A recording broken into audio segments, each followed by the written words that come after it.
June 10th, changing motives. When we finally get our own selfish motives out of the way, we begin to find a peace that we never imagined possible.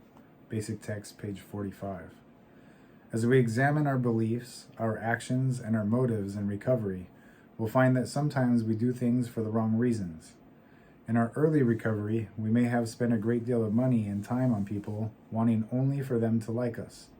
Later on, we may find that we still spend money on people, but our motives have changed. We do it because we like them. Or perhaps we used to get romantically involved because we felt hollow inside and were seeking fulfillment through another person.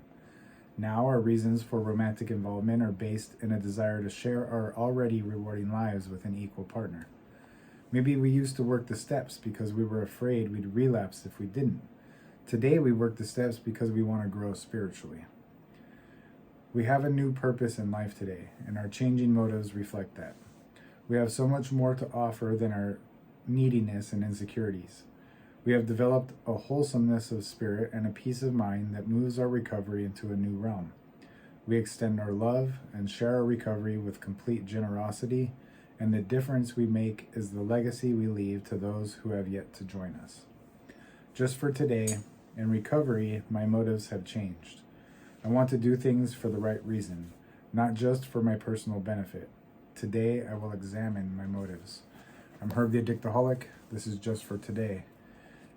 In my first meetings, I used to want to share all the time because I thought that by sharing, I was healing. And by sharing, I'm going to stay sober, stay clean. But there was also a part of me that liked the attention, that liked reaching people. I definitely like reaching people. I like getting the message across of the program, but I also like the attention, So I would try to think of the best share, the best way to word things, the best way to drive a nail home for people, to get a reaction out of people. I wanted a mic drop every time I shared. And so I would practice in my brain versus listening to other people. I would be waiting for my chance and my moment and just thinking about what I'm going to say. And occasionally I would incorporate what other people had said because other people like to see that I'm listening. So again, playing that manipulative game, like, oh, I'm going to use what he said so that everyone knows that I'm a listener. Even though I'm not really listening, I just nitpicked a couple pieces that I can use for my benefit of gaining attention because I like the attention. And then I heard somebody say one time, like, oh, if you're the most popular person in the 12-step program in the NA room, what does that really mean? And I'm like, oh, wow, I never thought of it that way.